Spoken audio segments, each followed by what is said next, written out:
Welcome, dirty peasants, to episode 66 of Wartwood Gazette, the Amphibia podcast. I'm your host, the Maticon, and join me today we have Impact, Yo, what's good, everybody? Pickle, Hey. Sticks, Hey, and Nick. what's up? I was happy to be here. All right, thanks guys for coming on tonight. So, if you've been listening to us for a while, we've covered all the episodes. We've covered. We had an interview with Matt, and this week we're kind of just this is us returning from our little hiatus. Stuff we're going to talk about today is just what it was like planning the interview we did with Matt. Styx is going to lead the conversation for Pixelatl 2022, which was the expo that happened in Mexico that he was able to attend. And we'll see how much time these take up. I think that's enough. That'll be enough for today. Yeah, I think that's a good list of agenda. That's a good. Those topics should carry us for today. uh, I guess starting with the Matt interview. I guess for those of you so the video came out in August, and if you watched it, if you haven't watched it already, I highly recommend you do. So I think that video, we released that in August, but we actually recorded mid-July, and we actually started planning this around May. That's when we were sort of in talks to actually make it happen, because we wanted it to be we wanted to schedule the Matt interview on time after we finished all the episode discussions, and I'm glad that turned out pretty. I missed a couple of weeks. I had to take some weeks off, but the timing was perfect, because the moment we finished the After the Rain recording, it was a week after we did the Matt interview, which was perfect timing. And I'm sure I know once we found out that once Matt kind of gave us the green light that he'd be willing to come on, that's when we started planning. I know everyone in this chat had a chance to see how we were writing it up, and I do apologize if I was a little bit. I was very certain. I had a very clear idea of what I wanted to ask Matt about. So I know Nick and I were kind of going back and forth of what we want to prepare. And Nick, you remember I think my main my main goal was to just talk about Anne and the Planners, basically, which, because I know they are the focus of the show to some extent, and especially, but I know the fandom likes talking about Sasha and Marcy, and there's a lot of great stuff going on with them. But then it feels like, Nick, did we had this conversation about how, because we've been in the fandom for so long, we kind of see the same stuff, Yeah, it's new people start to bring it, we start to have this cycle of new people discovering stuff about the show, and topics that we've already discussed resurfaced. And I think one of our biggest goals of the interview was to kind of tread as much new ground as possible. yeah, I feel that just speaks the interview itself. I feel that does just speak to the heart of the podcast itself, where our goal, a lot of times our goal does end up being talking about those sort of undermentioned topics, searching for new things to talk about, just the usual stuff you could say is unknown to the fandom, right? And yeah, you can see a lot of that in our Corollars Past interview, where me and Thumb, we take over for an hour talking about Corollars Past, Sprig and Polly, and the Alms, and then we sit back for everyone else talking about Toadcatcher. what was it like? Yeah, Toadcatcher. So it's like I don't know that's a lot of the energy we brought over to the man interview. Like we just I don't know. It was just fun. It's funny how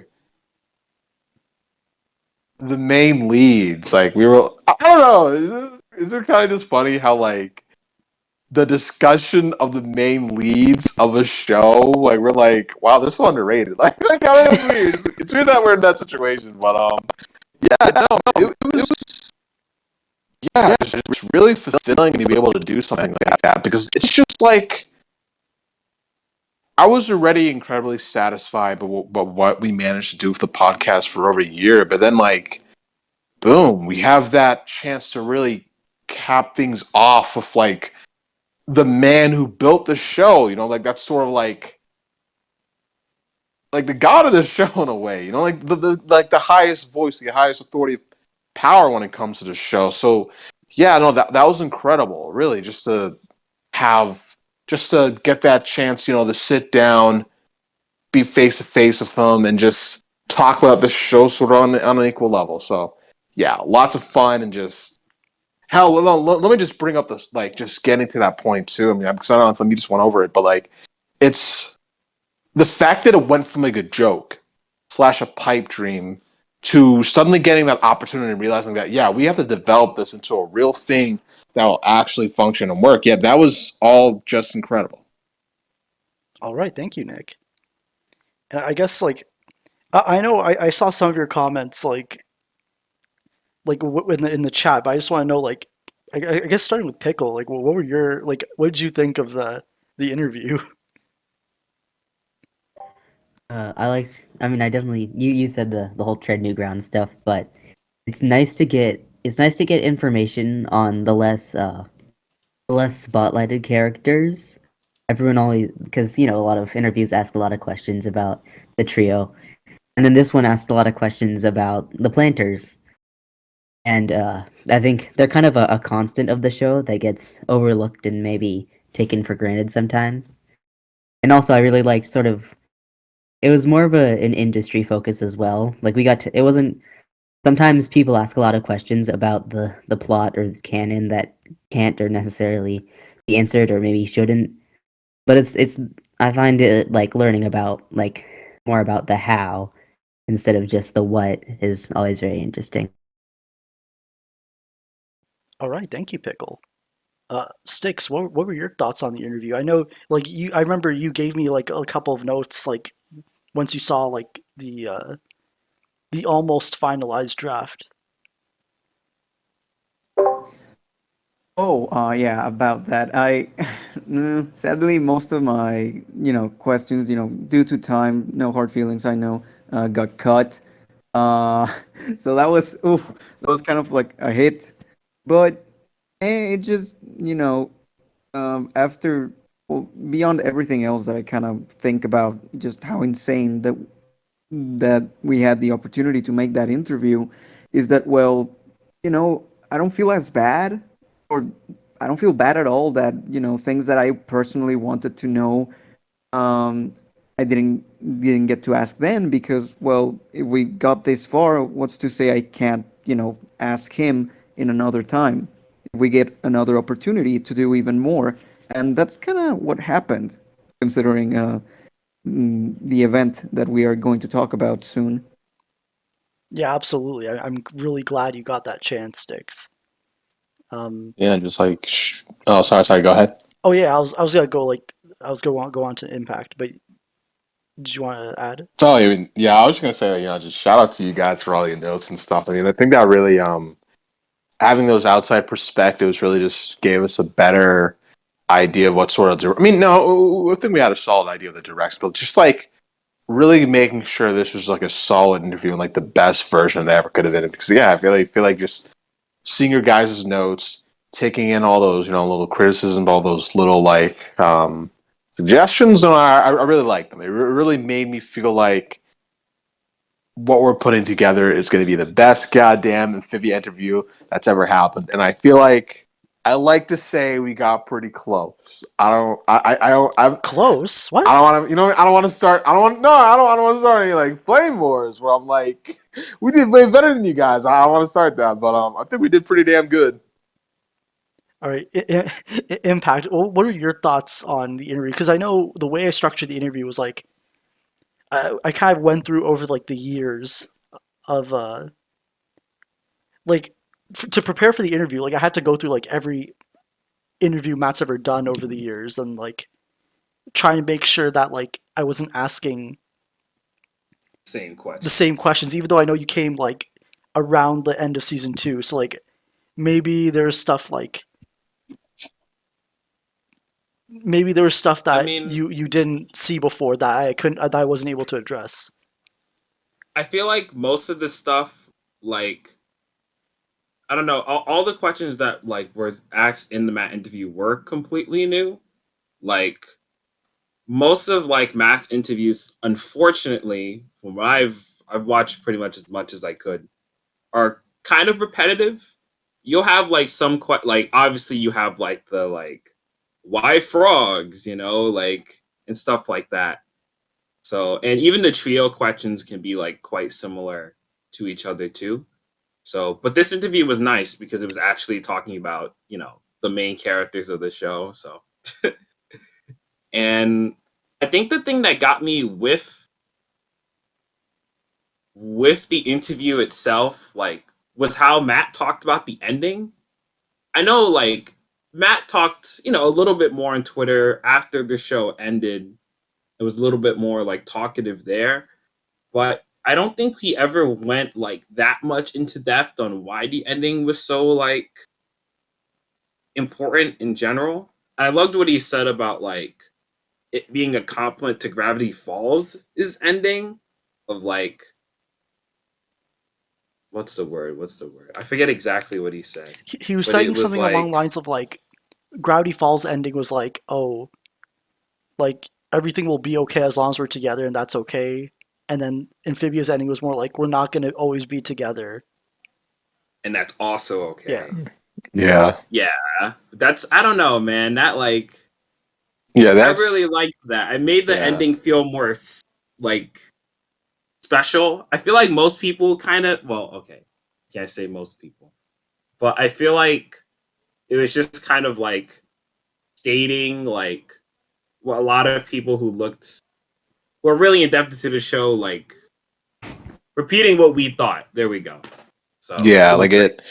Yeah, moments like that just feel really rewarding because it just makes you, feel like all the time you spend, trying to think deeply about the show is just time well spent when like the show creator's like, you caught on to that. But yeah, like, man, I don't know, just hearing that, I don't know, it makes you, because I feel like there's that certain, because in the last 10 years, I feel like, we really have sort of had that jump where we could go from like watching Gravity Falls. When Gravity Falls ended, we had Starverse. When Starverse ended, we had like Amphibia.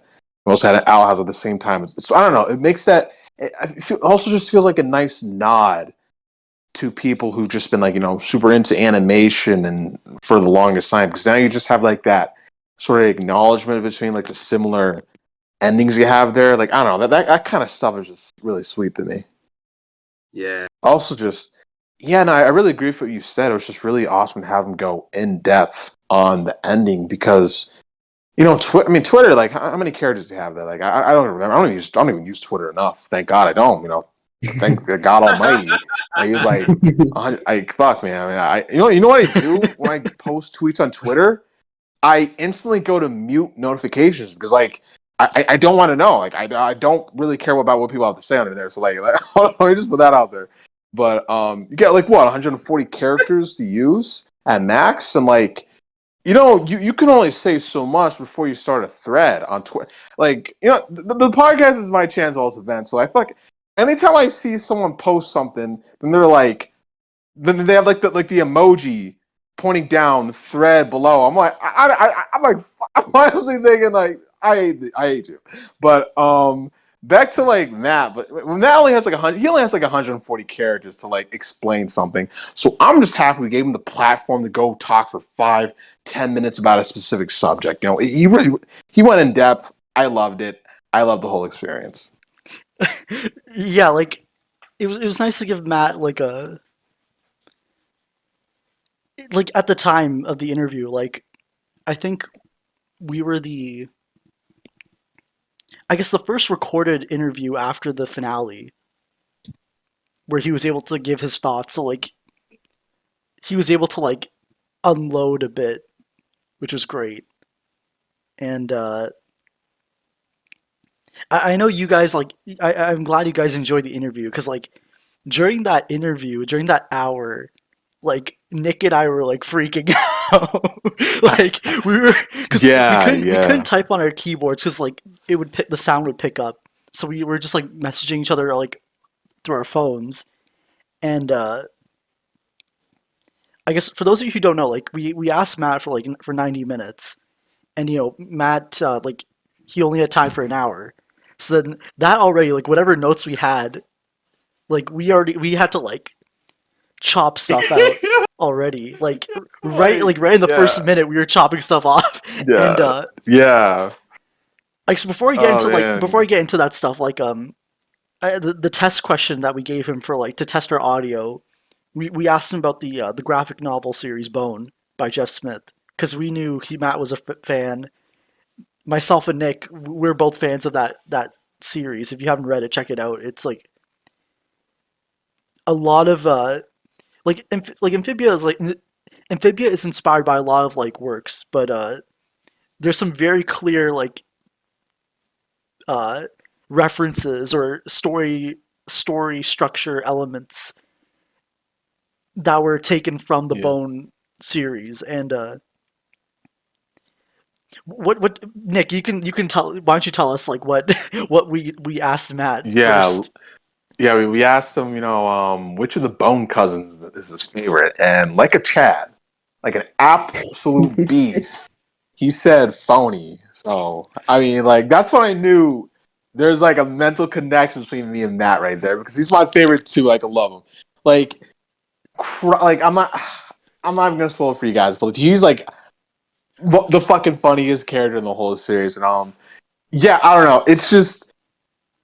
Like I still remember when we first realized how similar these two stories are. Like I think it was like our snow day recording where we just one of us suddenly brought up Bone and we were like, "Hey, wait a minute!" Yeah, it was like why is Nick and I we didn't realize we both were fans of the same like book series until like during like a podcast recording. We were like, "Oh, it reminds me of like have you guys heard Bone?" And then Nick was like, "Bone? Did you say Bone?" Bone? And then we like went on a tangent. But for context, I think we should provide the context first. The Bone graphic novel series is about three very cartoonish characters who are cousins. End up in this like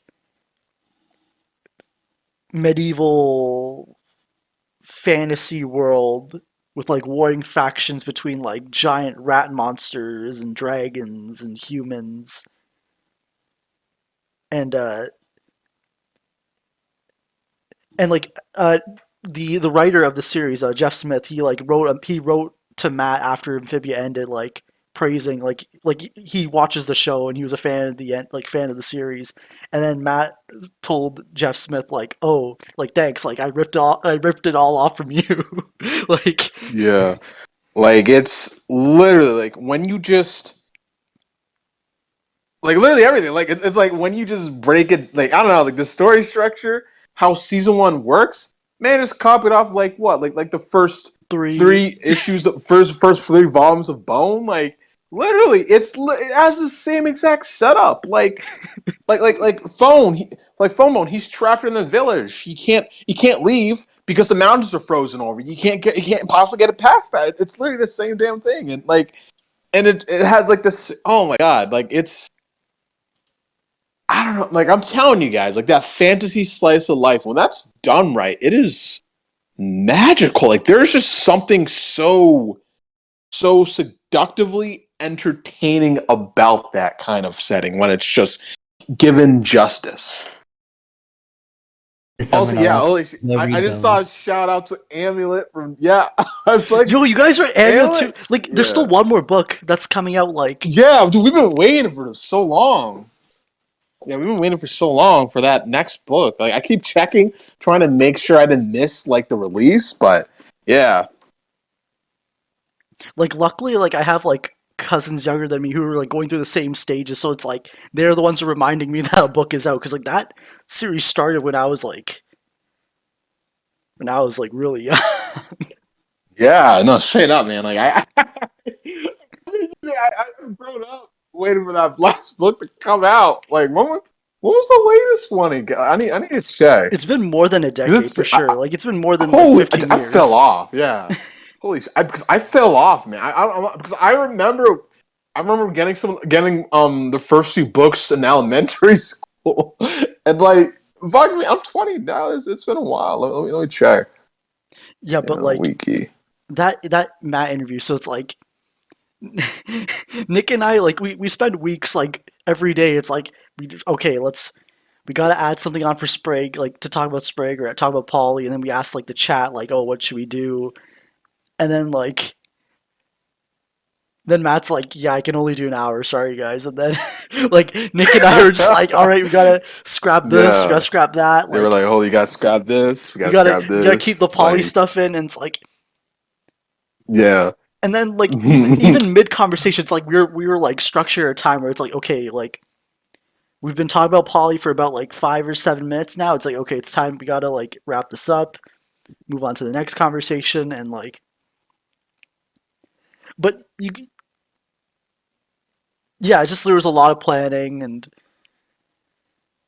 like a lot of like like the moment Matt like talked about something vaguely familiar to something we'll talk about later, we just like, okay, we can, for example, Matt, like when we were talking about Hop Hop, like he brought up Leaf and how that was planned from the start, and then like Nick and I were immediately, okay, we can scrap that topic that we had planned later on, because we were rushing because the final few questions, those were like the meaty ones where like the and even yeah, Matt was like, oh, I'm saving this for like this question later, so it's yeah, like, okay, we gotta yeah, make time yeah. for this, and like yeah.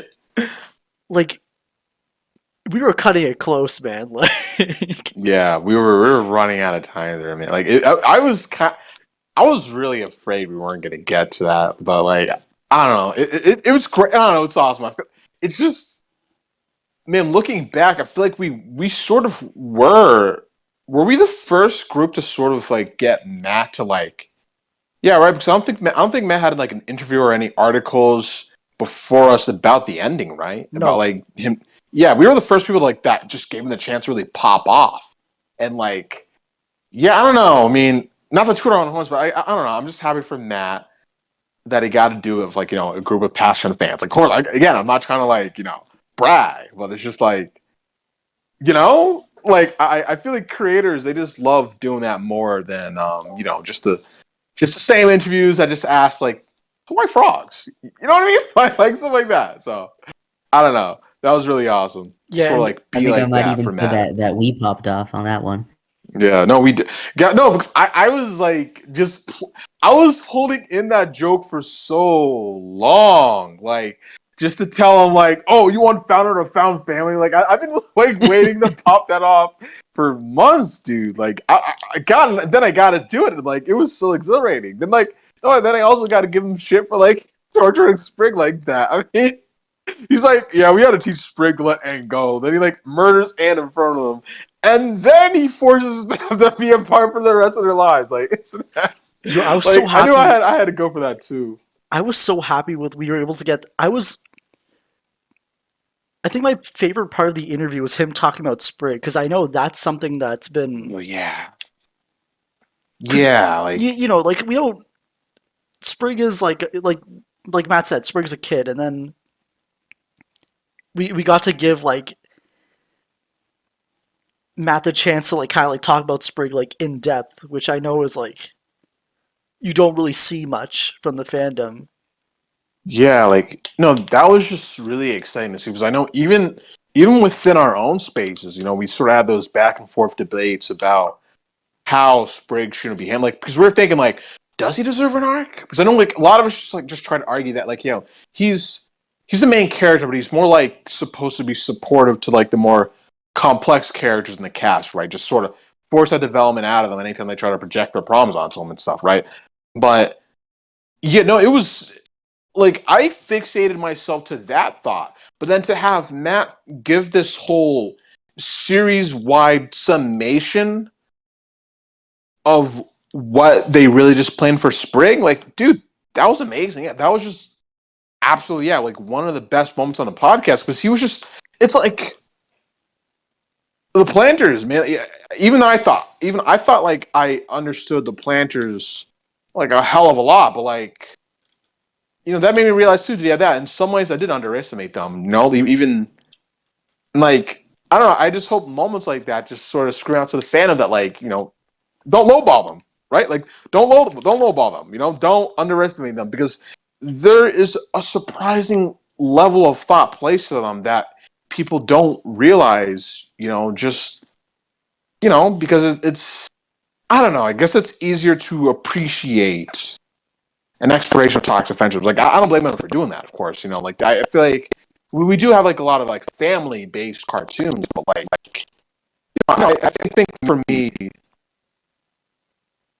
I'm just completely satisfied by the fact that Amphibia is, one of the very exceptional ones. I think, like, I will say though that I do think the fandom has talked a little bit more about Sprig ever since the ending occurred, because I think that was the point where people were like, "Oh shit!" Like, oh, why this relationship was so like crucial to the show.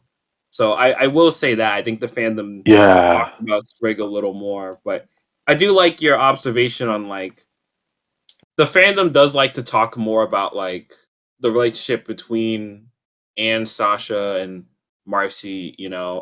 Usually I feel like in media that usually happens with like, I'm not sure how fully true this is. This take might be bad, but like usually like the more toxic and more conflict, the relationships with more conflict are usually talked about more in fandoms than ones that don't. I feel like that's usually the case. So it's like, but the planters, they have conflict with each other. But the whole point is that it's supposed to be Anne's like healthy relationships. Like, and with Sasha and Marcy, there's always beef with them all the time. So it's like there's always more to chew on there for the fan base as a whole. But once again, once Anne and Sprig separated, I think there was more talk about Sprig and his importance in the show. Just a little bit more. A little bit. So yeah, 100%. It's it was like I feel like that's why I never. Like, I'll go like, oh, come on, guys. Let's talk about the planters. Come on. Like, let's talk about the trio for a second. Like, I'll do that, but I'm like, I think the reason why I never truly get mad is just, it's understandable why. I mean, like, there's a reason why people say, like, oh, I really love a good villain, or I really like it when the heroes are, get this, guys, or bad. like, there's a reason why stuff like that said. There's a reason why Breaking Bad or Better Call Saul or The Sopranos, or I don't know, I'm from The Wire. There's a reason why those shows do so well, right? Like it's like that. It's unique. Do you have a protagonist that is kind of a scumbag? That's very unique when it comes to storytelling. Like usually, like you just have your heroes. And so while I think like Anne and the Planters, like this is an excellent cast of heroes. Like I can understand why someone might be more attracted to like this more anti-heroism of like Sasha and Marcy. It's like always understandable to me, but shit, like now I forgot what else we were talking. Like what was it? Oh yeah, Sprig. Yeah, Sprig. Like, dude, it will always be burnt into my mind.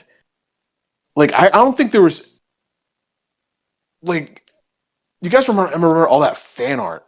Like that was burnt into my mind, and like the explosion of fan art between Anna and Sprig that happened after the hardest thing will always be like etched into my mind. Like I felt so moved, but also miserable at the same time of just how creative a lot of these artists could get and how they depict just like should I call it tragedy?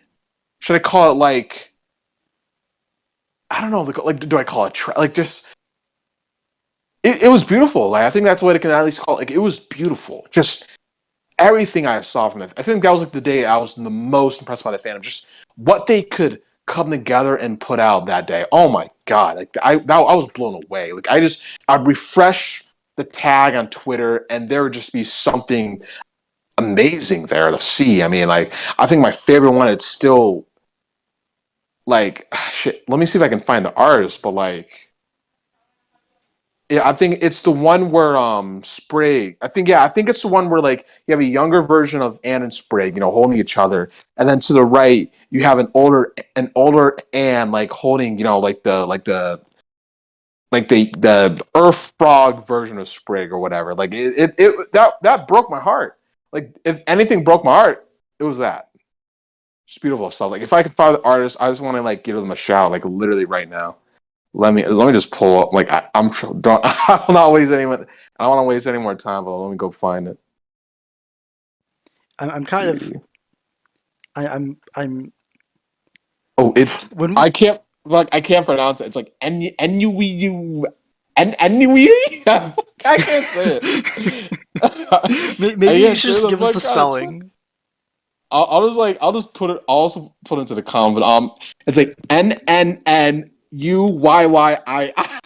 Bro, what the fuck? But no, thank you for making that. This was beautiful. Honestly, you made me cry when I saw this. So screw you, but also thank you. And I guess trying to think of what other interview stuff we can talk about. I mean,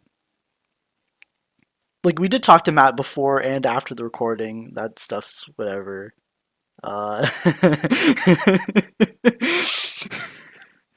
Rip. Sorry, but Nah, it's fine. I thought it was funny. That's Listen, I gotta go on my tangents. I gotta go on my multiple tangents. So I'm good. like that's the podcast host and guest confidentiality. But Yeah. I will say I'm kind of glad. I don't know how I feel about. You know how when we every time these interviews came out, there was always some sort of like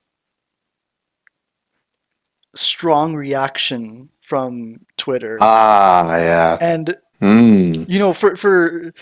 for our interview, it was like, okay, we were very careful about like making sure that this interview was like fair to Matt, and we didn't really want to like give him a question that was like that would leave him in like a uncomfortable position to answer regarding like canon or whatever. But like, this interview came out and like Twitter was like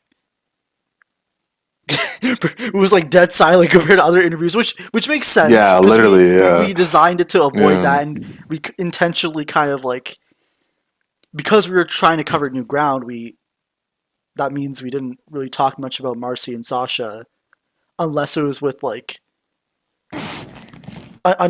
except for one question where we like kind of asked like, oh, okay, like why'd you focus on the planners and Anne instead of like Sasha and Marcy, and then that's when Matt gave that like really like beautiful answer about like why Anne is the lead character of the show.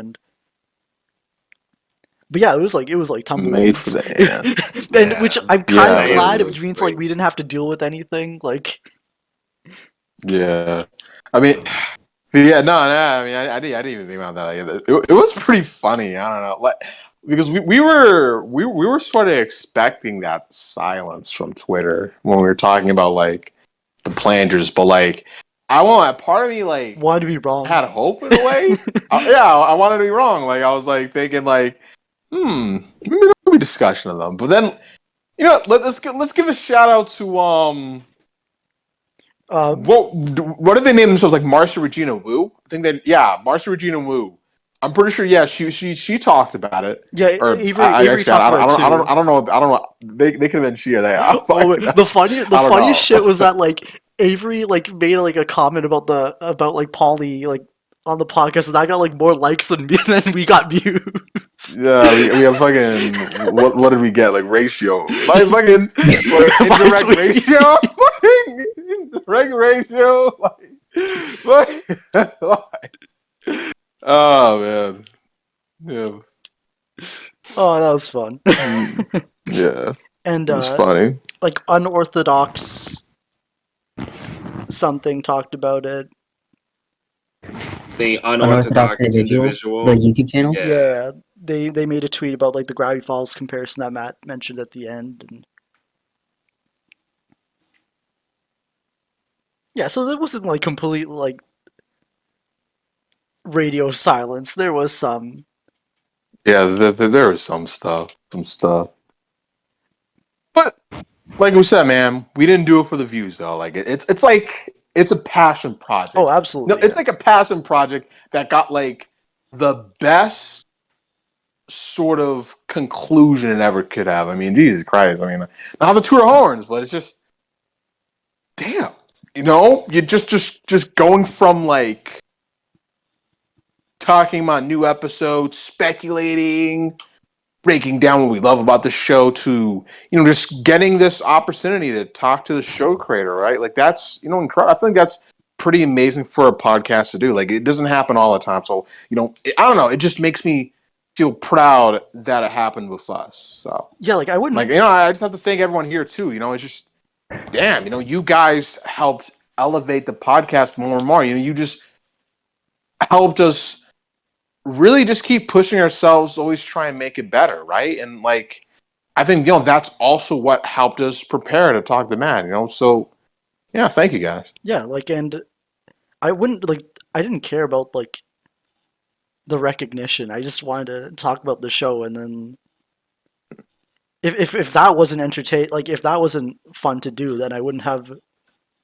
spent like over a year, almost 2 years, like talking about the show, like spend my weekend nights. Yeah. Well, that's sweat, blood, and tears. All those weekends sacrificed. All for They the say spend podcast, your man. weekend with friends, right? Yeah. Hey, it worked out. Yeah, I remember like this is some behind the scenes stuff for the podcast, but just holy shit. No, we no, so like we like cover an episode until like I don't know, say for me and we all have different time zones, but like it would end up being like I don't know, like say like 12 a.m. by the time we're done, and then we'd stay up for another 2 hours just talking about the fucking show. Like it was I don't know, like we would still have that spell, we'd still be in that mood, and then we just keep going and going and going and going, talking about the show, our experience of it, like what we love about it, our thoughts, like all that kind of stuff. And especially we had to do you know, this. that's. Oh, Yeah. sorry. Go ahead. Finish your thought. Okay. Nick. No. I mean, like that was all I got. Okay, like, and especially like when the show was like on air, like we spent the Friday nights like discussing and then actually watching the episode, and then the next day, the next night. Yeah. I think I mean, also damn. COVID was kind of like we couldn't go out for that first. Yeah. Wow. You know, I don't know. It's just looking back, like, damn. I don't know. It's just, you know, it's just wow. You know, I'm just thinking now, like, you know, the dedication we gave to it. Holy shit. You know, that just, damn. You know, when you just think about like the frog show, man. Like that was the frog show was love, life, all that shit for like so long. I mean, I know it's because of COVID, but like, damn, you know, like we just seriously, like when you break it down like that, Thumb, like it's blown my mind just how much time we gave to it. I don't regret a damn thing if I'm being honest. Like I felt like every single second I spent if it was worth it because you know I made a lot of good friends. I spent a lot of time just being able to be passionate because I feel like that's, you know, like I feel like that's just something you can't really take for granted. You know, when you just have that chance to really just give that time to something you love, you cherish, develop it. You know, that kind of stuff you shouldn't just take for granted. You shouldn't just throw it away leisurely. Like that's wonderful. Like I honestly, I don't regret a single second I gave to it. Like I loved like I look back at the choice that one day I decided, hey, let's go talk about Amphibia on like Amphibia on the Discord server. Like I look back at that as a fond memory, as like one of the best choices I ever made in my life. Yeah, I don't know. I'm just happy with how the podcast grew. Yeah, thanks, Nick. And I think we can finish, I guess, kind of basically gloating about our interview. We can go into the Yeah, I'm gonna Pixelatl stop bragging.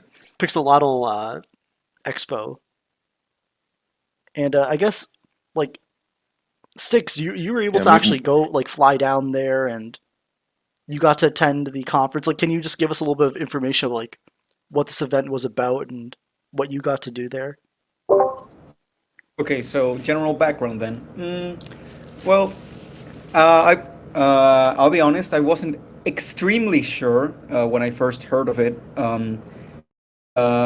Going as far back as possible, when I only first heard of this event, when it came about from the Twitter account of the event that Matt was going to attend and give a conference, and I was like, "What is this?" I thought Matt was done doing interviews for the moment. I'm surprised he would come to a whole entire thing. But then I just, had to do research. I was interested since it's in Mexico and, well, I live here. And it's essentially like a Mexican version of Lightbox Expo or any other animation focused events. And when I say animation focused, I mean as an industry. Industry professionals come, as well as animation students. Most of the people who weren't workers that I saw or that I interacted with, at least, were looking to get into animation or were studying it. I'm studying it too in college right now. So that's essentially it. It's a place, an event similar to Lightbox, if you're all familiar with that, where people from the industry come and they do networking and they do panels and conferences. And also, of course, there's some fandom stuff that qualifies for Matt. And also, Dana Terrace was there, Alex Hirsch was there, Ian Worrell, our director of Gravity Falls and Amphibia, of course, was there. Several other people involved in many other shows. I think even a director for The Dark Crystal, Age of Resistance. Ooh. Yeah. It was very varied. It was very stacked. There was a lot of focus on local productions, Mexican animation, which was very, very nice to get to see. But there was also a very strong presence of international attendees and invitees, such as Matt, of course. So that's essentially what the event was about. Thank you, Sticks. And I know you were able to attend like Matt's panel, and like I heard he gave like a bunch of like he was basically breaking down his journey in as an executive producer on Amphibia, and like I think what was I forgot the topic of his whole presentation, like 10 tips on like showrunning. Yeah, I think it was like Yes. yeah, yes. was it 10 things I learned from Amphibia, right? Yeah.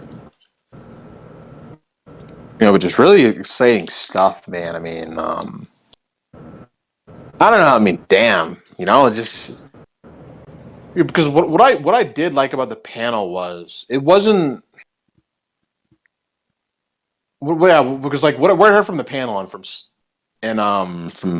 Six, it was just like really very very industry related. You know what I mean? Like instead of just like focusing on like like the contents of the shows, it was just because I just love stuff like that because from what I've learned, it's already extremely if you're in America, it's already like very difficult to break into the industry. But then when you're from like a foreign country, right, where you have to like, well, Nick, it's foreign for you. Well, No, but you know what I mean, though. We're talking about we're talking about the animation industry. That's in L.A. I'm in Ohio. You know what I mean? It's just a matter of moving states, right? But like someone from Mexico or something. Like this was in Mexico, right? Like don't. Yes. I'm terrible at the name. I'm terrible at naming all the countries down there. Like, don't. I just like I'm just like Mexico, Brazil, everything else. Like I don't know, but yeah, like this.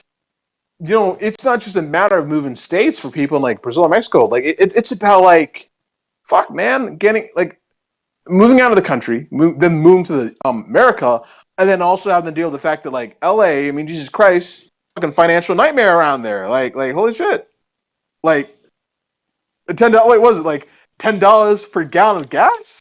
Like Jesus Christ, like just throw your wallet at the gas station, collect and just leave at that point. You know what I mean? Like holy shit, but.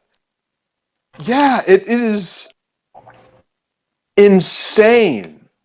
Like the lifestyle changes people from foreign countries have to make to get an industry. So like I'm just so goddamn happy they got all these people from the industry to come here and inspire them and invigorate them. Because I feel like it's when you have that hope in yourself to change yourself, like that is I don't want to say that's all you need, but dude, that's like the base. That's really just the base you need for yourself. Because once you have that idea of self improvement, you know, it just comes down to you learning how to do it, right? And that's just how it's all done. Yeah, and I'm looking over the notes that Styx sent. Like, I really like that point 4 about like finding a North Star, and like for Matt and for Amphibia, definitely it was Anne being that like North Star, that thing to always look to while determining like the direction of the show. Yeah, Oh, holy abs- dude. Like sorry. Like, see, you're about to Nah, go. you Sorry. go ahead. You go ahead. No, because I feel like I was going on these fucking 5-minute rants every time I talk, but I'll keep it quick though. It's just fuck. I mean, Anne. Every time I just think about Anne, dude, she feels like I feel like she's gonna be an icon. Like there's just something different about like it's like they put 110% into everything about Anne when they're developing her as a character. I mean, like what Matt said, she is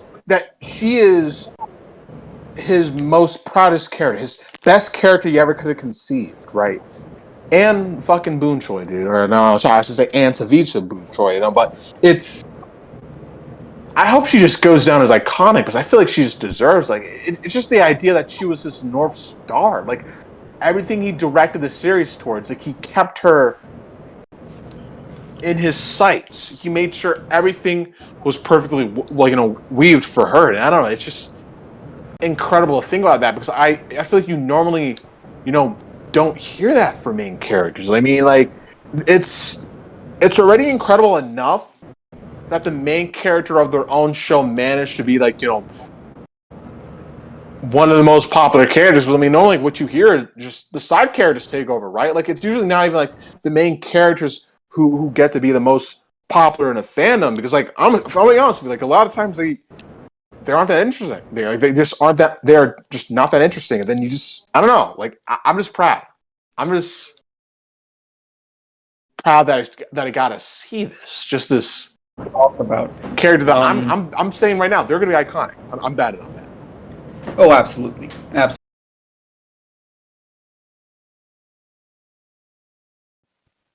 Oh, I think Styx got disconnected. Oh yeah, I think I got yeah.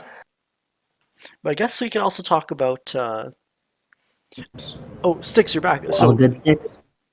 Yeah, sorry. My internet is not super stable. Sorry about that. Just in general, just to let everybody know who's listening.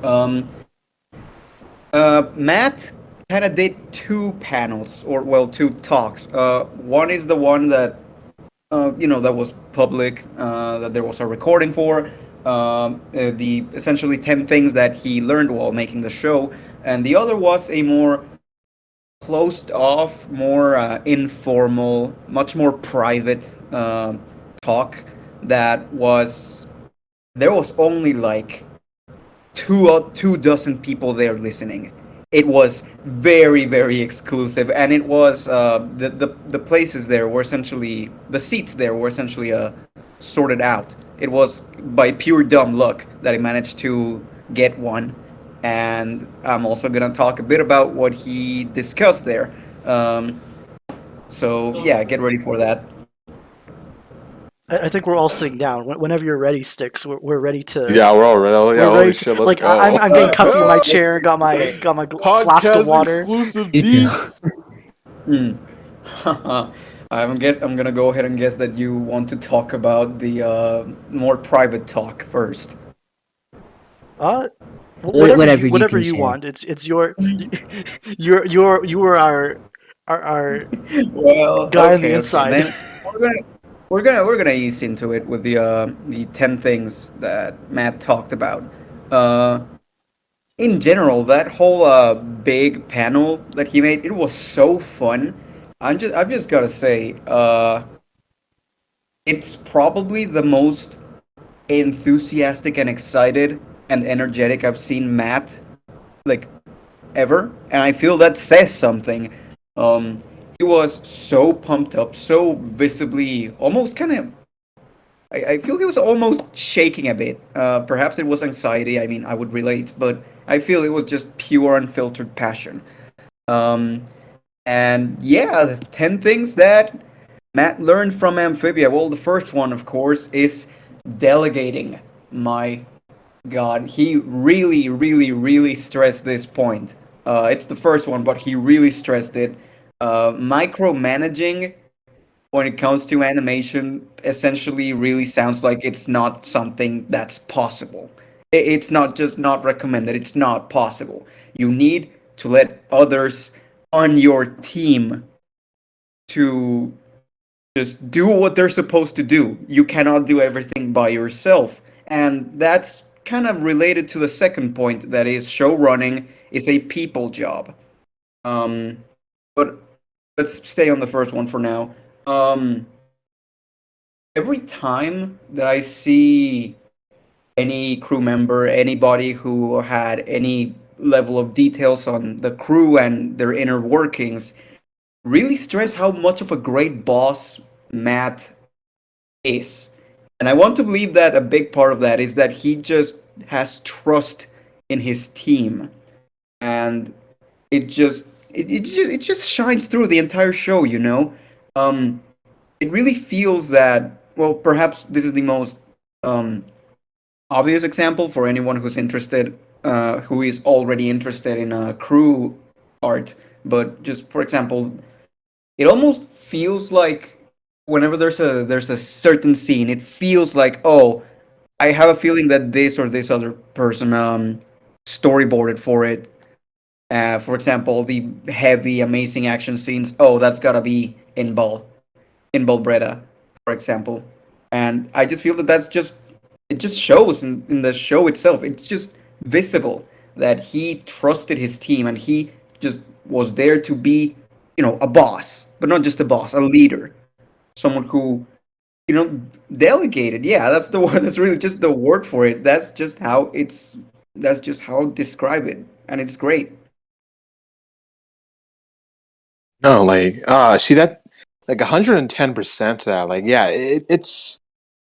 I feel like that's just like based off what I've learned about like the pipeline. I feel like the idea of delegation when it comes to your team. I feel like that, yeah, that really is an important lesson to know, because it's like once you just look into what it takes to make like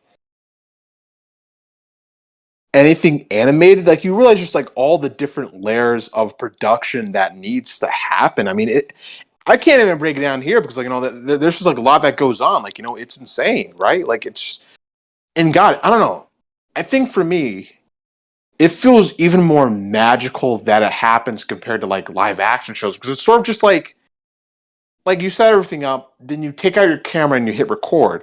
But then, like, when it comes to animation, I mean, like, it just starts with that base idea, and then you take that to a script, and then you take that script to like your boards, and then like, yeah, then like then like you have your backgrounds, and you have to have like you gotta have your layouts, and it's just literally just everything that comes together just somehow make this animated product. I mean, like, it feels like it comes out of nowhere sometimes. Like, it's insane. Yeah, and like one thing I really liked about it too was like Matt's been in the industry for quite a little while before he got a long time, pretty good amount of time before he got into Amphibia. So I like the fact that like no matter where you are, like creatively in your journey, you're always gonna learn something new. Because Matt first didn't like, I think he said like he didn't in season one, he didn't really like trust his crew enough, so he was micromanaging everything all the time. But by like 2 and 3, he kind of got a vibe where he was trusting his team more, and he had to micromanage less. I don't know. That's really interesting. Like, especially since like you guys said, like animation is such like a big thing. It takes like it takes a village to make a show, right? So like, Yeah. I don't know. That was interesting. Yeah, no, yeah, it really was. I mean, I think it also, yeah, like, I do remember just hearing Matt talk about how, I think it's like a while back, I think in an interview where he said, like, yeah, back in season one, he used to, like, sort of like watch over the writing team and how they were handling episodes. And in season two, he just said he completely stepped back and just let them go ham. And yeah, I don't know, that's just awesome to see. Like, even because I see like a lot of people, they treat like getting a show being like the end all be all, you know what I mean, like the sort of end of your journey. But like even when he did get that, he still had like lots of stuff he had to learn while doing the job. And yeah, and that helps make Amphibia what it is. And it also like is the question like what'll he make next? What'll the crew members go on to make? What can like the fans grow up to make? Sort of like Yeah, like that's always heartwarming. Oh no, but sorry, keep going. Sorry, I interrupted you. that was what I was gonna say. But yeah, no, no, yeah. Thinking about that kind of stuff is just heartwarming because it's sort of like, you know what I mean. It's like because like because people already sort of talk about like Gravity Falls alumni, but then just like imagine Amphibia alumni. Like what kind of stuff do the writers learn from the time in there? The board artists, like I don't know, you just get excited thinking about what they'll get up to. Then it's also just like all the people who grew up watching these kind of shows. Like I wonder what that generation will put out themselves. How like what inspirations do they take from just besides those shows, right? That they're going to combine with like what they took from these shows. Like just like what are we going to see out there? Like that kind of stuff is always exciting to think about. I'm looking at the next slide for these like 10 things, and it has the JRPGs Ooh. are like a great story structure. It shows Marcy getting stabbed and like Sephiroth stabbing that Final Fantasy character. Like, Styx, do you care to elaborate what's going on in this image? Oh, this was essentially just Matt completely gushing about JRPGs, but specifically about the writing in them because I'm essentially paraphrasing him, quoting him, but he really seems to have been deeply, deeply influenced, deeply touched by how well, games of this genre, this subgenre, more like. Uh, Sorry about that. And how more than anything they focus. Well, maybe not all of these have phenomenal writing all around. I wouldn't really know personally, but he focused on how all of these games really, really, really care about getting you to care about their characters. So that then, whenever something, who could it be? I don't know, something not great happens to them, you feel that. You feel that at your very core. And he essentially pays a lot of respects to all the developers and writers and everyone who has essentially contributed to games like this.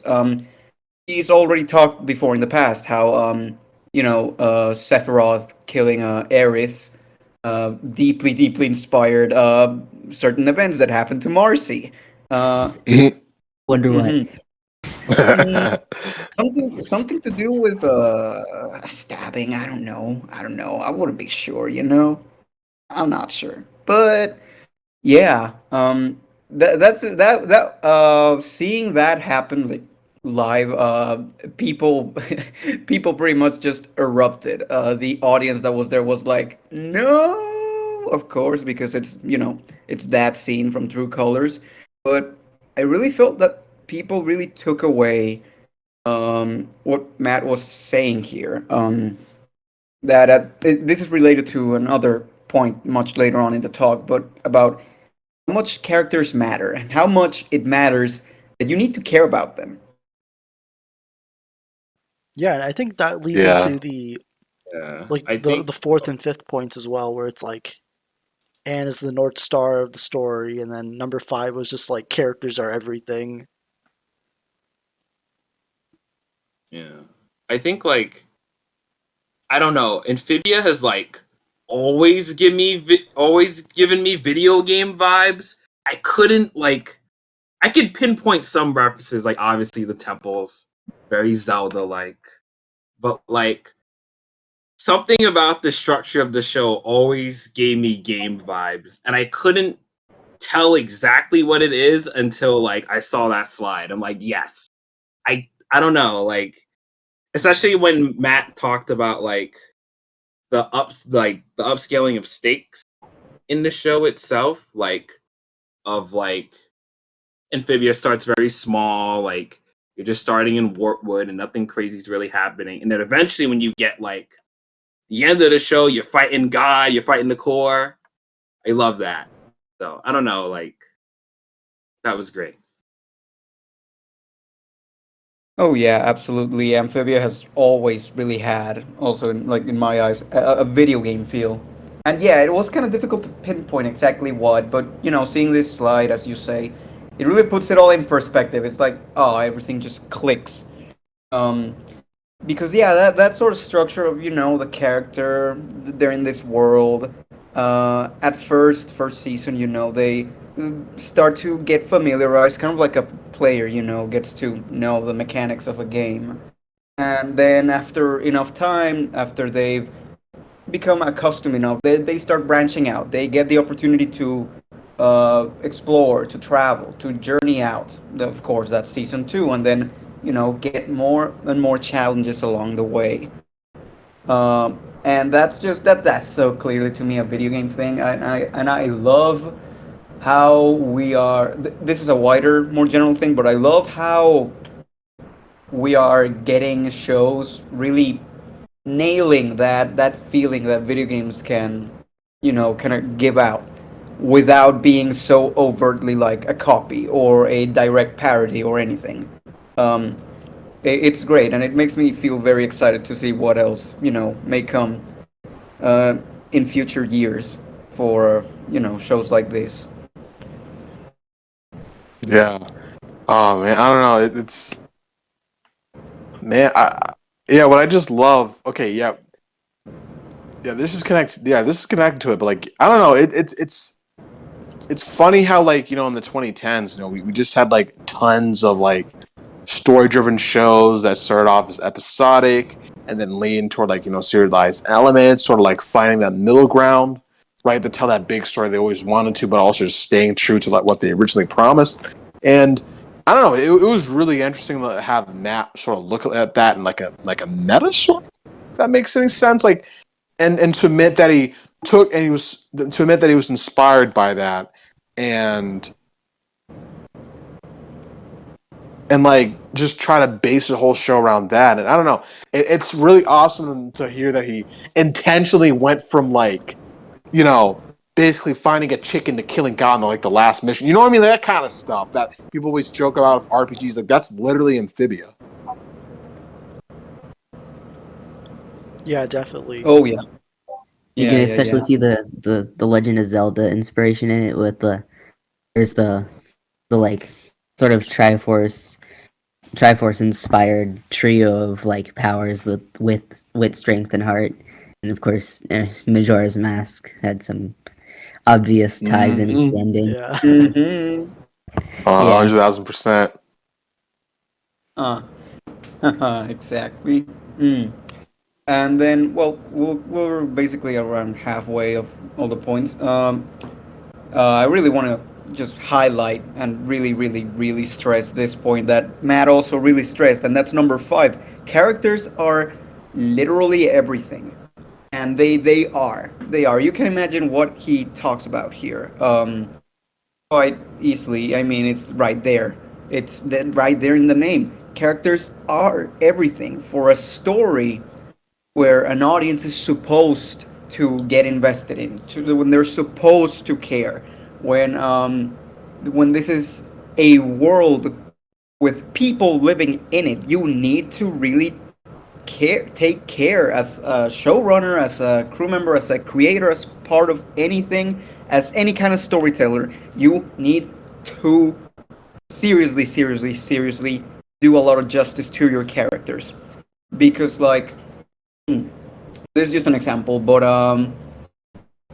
let's say let's say you make the most lush, the most well realized fictional setting, the most incredibly detailed world with all these places and all these timelines and all this lore and this and that. But at the end of the day, if you don't have really that spark with the characters, well, you don't really have a story. You have an encyclopedia. And I mean, that can be good too, don't get me wrong. The Silmarillion, for Lord of the Rings fans, that exists after all. But characters characters matter, man. They just matter. Yeah. They are the heart and soul. No, they're like, because I feel like solid characters are much easier to sell to like people, because like I feel like they're people, and like we're social creatures, like human beings. We're social people. We're empathetic. We find it easy to understand. Like, right? We can understand people easier than we can understand someone who spent like 10,000 hours building up this whole lore in the background. I mean, like, bro, you just know not some. Like, I don't know what the fuck you're talking about when you're like, when you go like. I'm honest with you, I haven't even seen like Lord of the Rings. So if you try to explain the Lord of the Rings lore to me, I'd like fall asleep. But like, if you're talking about Frodo or something, I think right, that's one of the characters' names. But no, I mean, all I'm saying is, I feel like you gotta leave the characters first. Yeah, now now there's gonna be like hate in the comments. Because I just admitted I've never seen it. Okay, well, that's another discussion.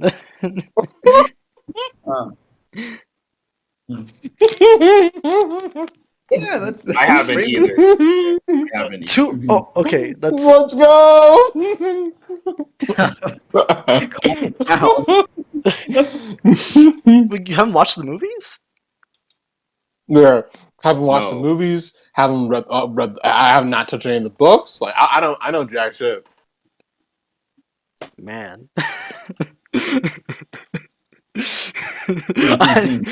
Yeah, Let's skip over before we get more disappointed in Nick, please. like, damn, Nick. Like, you know what? No, I'm not gonna. Let's avoid it. For It's now. a safe That's it's a safe topic. space here. Yeah, that's a topic for in a few hours. Yeah. Hmm.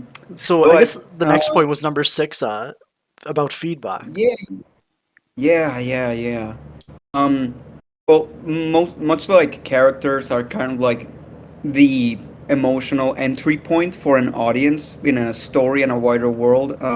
Matt kind of emphasized here that for a storyteller, you need feedback. For a showrunner, you need feedback. For any kind of um, position that he's come to learn in, well, while making Amphibia, is that, oh my god, holy crap, you need feedback. That's essentially what pitching boards is for. To see how people react. Do they laugh at the jokes? Do they cry at the sad moments? Um, and the feedback, of course, I'll go into this like a little bit later when we discuss the more private talk, but everything from uh, y- okay, from like having focus groups, setting up test audiences to see how they react to an episode, all the way to having the entire crew kind of huddle around as the writers reveal the script to, the boarders kind of pitching their boards. It's all super, super important because it brings iteration. And iteration brings chances to improve upon the idea that you have that may already be good, but can be made better. And can be made better, like by a lot.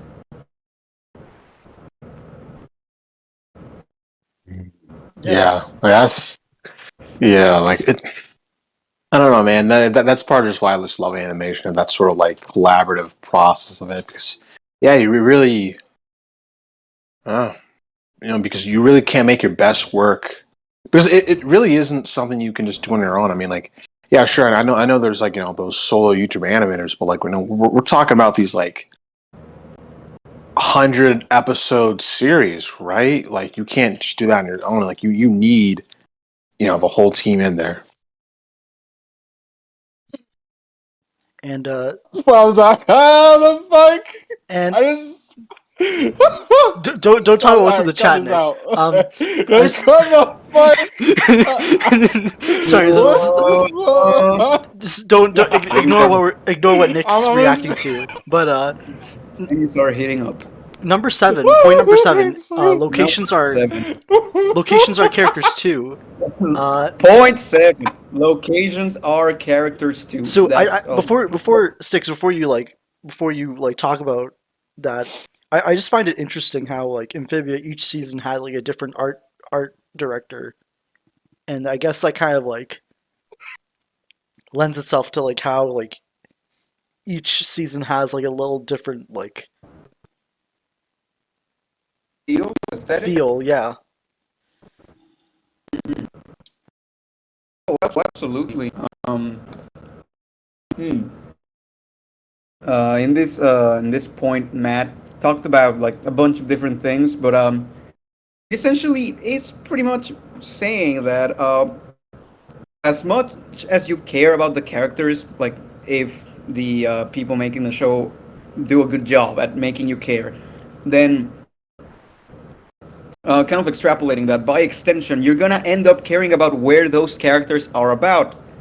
But also, it depends on how well designed that environment is. If the Wartwoodians lived in, I don't know, in literally the middle of nowhere with no personality, nothing that added to who they were, it would be well, it would suck. It would completely suck because so much of who characters are is incredibly dependent on where they live, the context, the wider context within which they exist, physically, culturally, economically, etc., etc., etc. So getting to develop those locations is pretty much as essential as as developing the characters themselves, because like for example, we see what would change alongside characters, and that's it's at its most clear and obvious once season 3B hits, and if the crew hadn't done a good job of making you care about the characters but also about the place, seeing Wartwood destroyed, well, that kind of leave no impact. Even if we know that okay, they're all probably most likely like safe, it's still upsetting, seeing the grub and go like in pieces, and the planter family home, and just everything. And when developing a place like Newtopia, well, of course, everything kind of has to change. It's a different context. It requires just everything to feel different, but also familiar enough to feel plausible, to not feel like it's completely alien. Unless that's kind of like what you're going for, but that's not the point of Newtopia. It's just a different area of the same world. But then there's,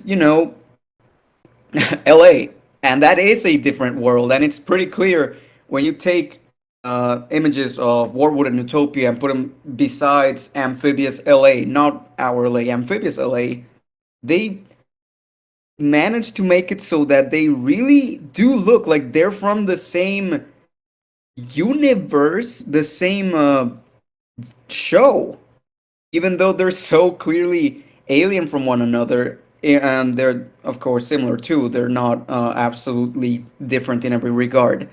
But Matt also talked about how developing LA was particularly challenging because I don't know if I'm quoting him correctly, but he said that the LA they wanted to put on the screen was the kind when you were just, driving around or walking around and you're seeing the palm trees like swing in the breeze in the summer sun. And I feel they really, really nailed that. It feels like LA, but it's not really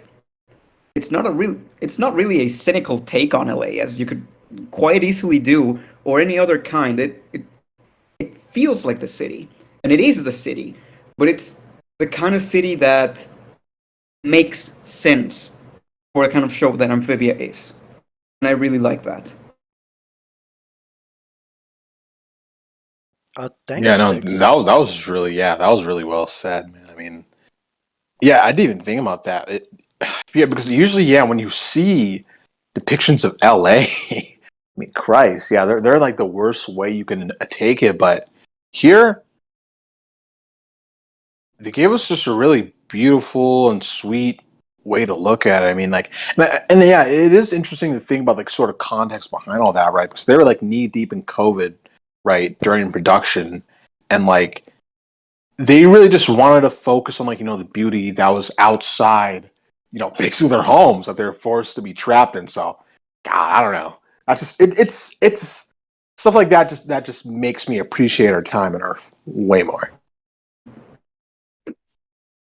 Yeah, and then there was point number 8. That was time rules all things. So I'm guessing Matt talked about like the time constraints working on the show, right? Absolutely, absolutely. At the end of the day, animation is it's a labor of many different kinds, but one of the most important aspects of it is managing your time. Because not only do you have a set budget that perhaps, it can be, I'm not really sure how it works in feature or elsewhere, but in TV, it's pretty much set. That's why, thinking about it now, that's why I believe Matt mentioned before that when they didn't use up all of the budget that they had for season one, that they actually, you know, undershot it. Disney was like, nope, you need to use it on something, and that's why they went for Lean on Me for getting the licensing for the song for a reunion. And likewise, when it comes to time, if you don't manage your time, you're screwed because these deadlines are for real. They are for real. And not only when it comes to production, but also when it comes to things like pacing that affect the story internally, not only externally, like managing production. Um, at the end of the day, stories are primarily, mostly, I'd say it's fair to say in general, about how things or how something may change, and change requires time, and figuring out how to use the time that you have, both diegetically and not, so in the world and outside of it, to tell the story that you want is incredibly crucial. It may be the most crucial thing, honestly, after money. Yeah, that's yeah, not much to say about that. It's just the reality Yeah, of Yeah. yeah. Like Like, it's man. Oh no, sorry. Go ahead. Impact. oh, I was gonna I'm say, alive. like, I feel like with Amphibia, like, on the topic of time, I feel like Amphibia was a show that always, like, it's an 11-minute show, but a lot of episodes don't feel that way. It felt like they were a lot longer than they were. Not as like a bad thing, as a good thing. Because there's so much packed like into them, especially when we have to deal with like characters that aren't in the show that much, like Andrea, Sasha, Marcy. because what the show has to do is give you a lot of information really, really quickly. And I think Amphibia has always excelled at that. It never felt that constrained by the 11-minute time frame, like for each segment at all. It always felt like it had enough time to do its thing. If there's one show that I know like that does character introduction so well is this show, because just how quickly it can get you to understand who someone is, who that character is, without needing a lot of dialogue. You can just visually show it and tell you everything the audience needs for that character. So it's great. Yeah, no, dude, like 100 and like just 110% that. Like it's just because I just remember, I was literally about to sleep back the other day, like that was only like fucking 10 years ago in the 2010s, like that's not even that far away, but like I just remember, Steven, the shows like Steven Universe, Adventure Time, regular show, like they were just like really praised for like the emotional stories they're able to tell in like 11 minutes, like all the different things they were just able to pack in that 11-minute format, and like like it. I feel like sometimes we just do sort of take for granted how hard that can be, and like honestly, you guys saying all this just makes me realize that I feel like if anyone wants to like get a sense of how to do that, right, to pace things well, to characterize things well, to like the plot things well, to set up things well, like I say, look at Amphibia. Look at how Amphibia did it, because there are just like so many episodes we can name as examples, like Sleepover $10 sleepovers, like boom, right there. I mean, Jesus Christ, so many things you can just pick apart in that episode, right? For your own enjoyment. I mean, the Corn and King, Corn the King, literally Corn. Gee, like that was like payoff season, like that episode. My God, but just all that, man, all that. Oh, absolutely. I do want to skip to the next point, but honestly, thinking about it, yet another way in which season 1 feels very underrated is just exactly as you mentioned it. It just does not feel like each episode each segment is 11 minutes. It just cannot be possible. It cannot be possible, but it is. And it's a mastercraft in efficient storytelling. It is honestly, I'm not super sure on this opinion, but it may arguably be the best this show is when it comes to economical, efficient storytelling. That is also in line with the general expectations that an audience has by the time that they're seeing those episodes.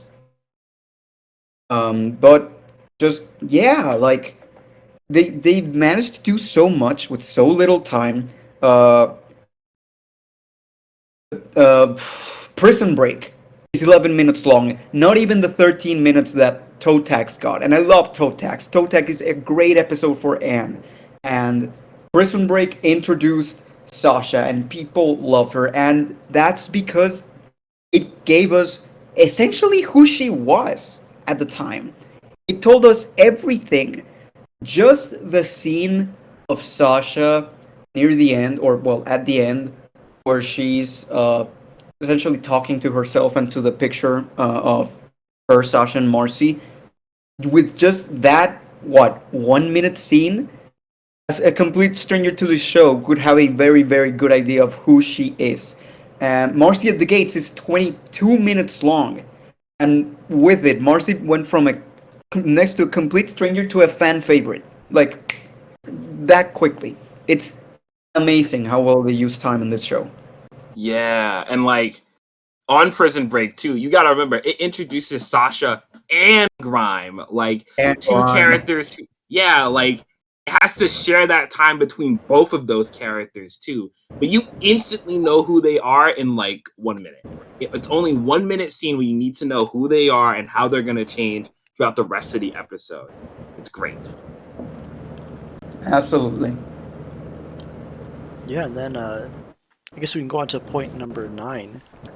So I guess Matt's just talking about like all the. Actually, I have no idea what this is about. Okay. This is a good one. This is honestly my favorite of all the points, and that is number 9, loading what apparently the crew called the party cannon. And this is essentially like this is what if the checkup's gone, but like big, you know? That's essentially it. It is packing, essentially readying, loading bullets into your who knows how many hundred big um, load munition for your weapon, for your storytelling weapon, and just getting all those moments like ready, like that you have like in your pockets, in your backpack, whatever. Just getting them in and in and in. You know, the build up for uh, Polly growing her legs, for example.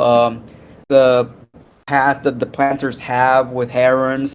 All the eye flashing scenes of the girls' powers, and just readying everything to just get it get it loaded in the cannon, just shot, and it just goes all at once. And that's just it happens throughout the show, you know. But True Colors really is the master class in doing this because so much is set up. Um, I remember this Tumblr post from a very long time ago, probably like 5 or 6 years. That is essentially like, what if there was a show that like was like a Rube Goldberg machine, you know? So like little things happen along the way, jumps from one thing to another, just very very small parts of a giant working contraption that you can't really tell where it's going, but once it gets there, oh my god, it all clicks into place, and it's also bombastic. It's not just Chekhov's gun, it's the entire, Russian military. It's all there, and it just, when it's done well, it just hits like pretty much nothing else. It is peak fiction. Like I, like I yeah, like I think that was my favorite slide from that because I don't know, it just answered the question of like how Amphibia just manages to make like these amazing season finales, right? Like how they're 3 for 3.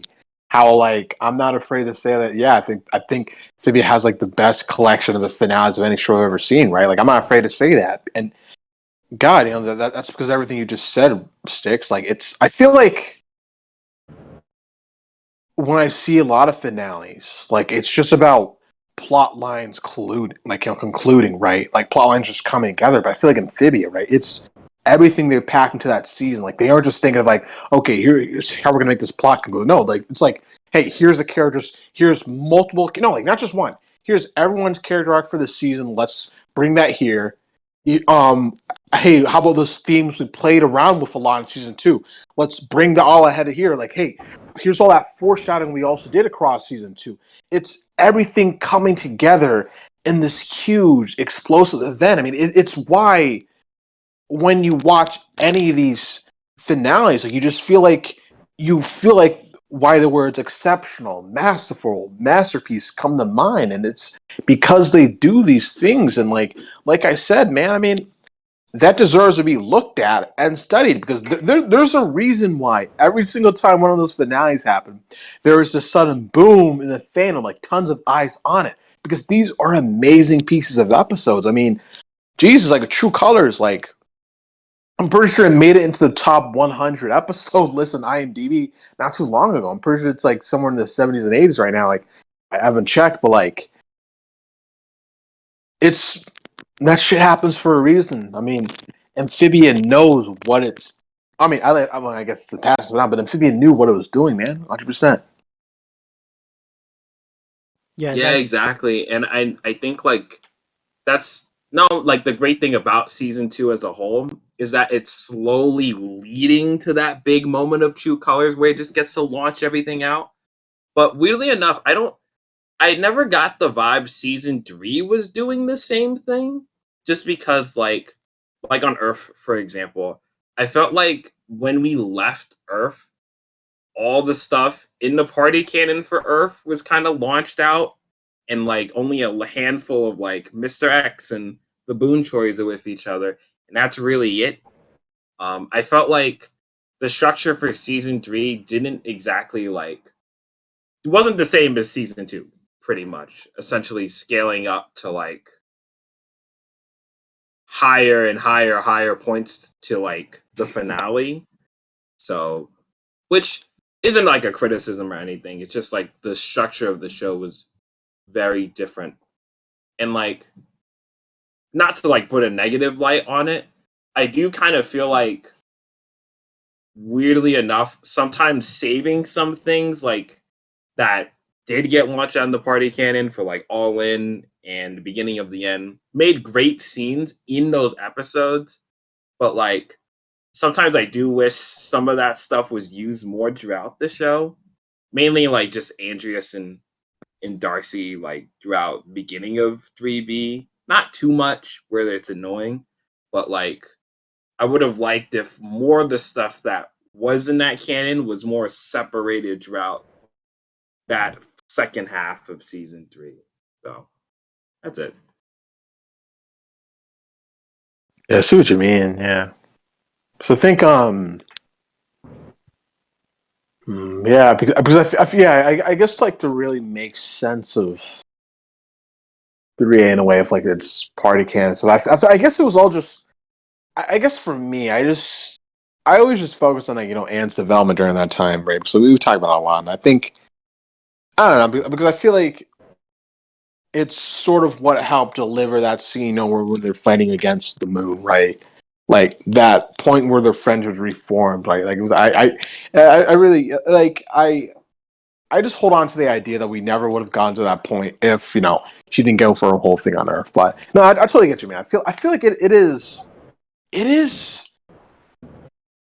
different. Yeah, how they built up season 2 versus season 3. I think there is a big difference. I just haven't really thought about it that much. I guess, yeah, because I feel like I think like Anne's character development definitely comes over from 3A to 3B, but my thing is like I feel like when we leave Earth, everything pretty much is concisely done on Earth besides the invasion.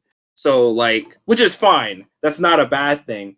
But like, I don't know. I wish like when we get to 3B, the show kind of changes back to that season 2 style where we're just setting up everything for the finale. But the thing with season 3 is that it has a lot of things available already.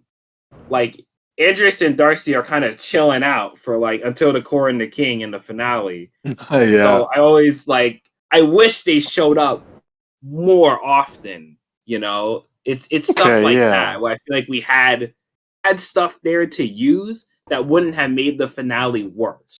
It would have just used the tools that we already have at our disposal. That's all. Yeah. Okay. Yeah. I see what you mean. Yeah. Yeah. Yeah. That makes a lot of sense. Yeah, because they do sort of feel split in a way. I guess, but I feel like they really did. Yeah. Yeah, because it really does feel like they really are worlds apart when you just. No, I mean I'm not thinking about that more, but like I totally understand. What I feel like this would be good. This would be like we could have like a longer conversation about this kind of stuff. Like if we go into like season retrospective talks in the future. Ooh. Yeah, that'd be fun. Ooh, I guess that'd be good. I guess Sticks maybe like the final point was take big swings, make crazy choices, have fun. Like I feel like this is more like Matt kind of like wrapping up his I guess his presentation. Yeah, like I think that's just something that people have to. Damn, I love how like I could just go on huge tangents for all those points. I feel like I've experienced or learned about like part of what he was saying, but I think that's something that all storytellers should just remember to do. Like don't be too. I feel like don't be too robotic with your story, man. Just remember that there's to this method, right? To this craft, there's also that sort of madness, right? Like the passion that sort of drives you to create, right? Like grab that and throw that shit into your story. Like I say like don't be afraid to be self-indulgent, right? Like I could go on a whole rant about like self-indulgency and just like how the modern internet affects that, but like don't be afraid of that, man. I say pull all that bullshit. If you want to pull all that anime bullshit in there, I say go ahead. Like go ahead. Go be like Matt. Go go take like a million different inspirations and then create your own Amphibia because like holy shit, there's a lot of things that would make in this show.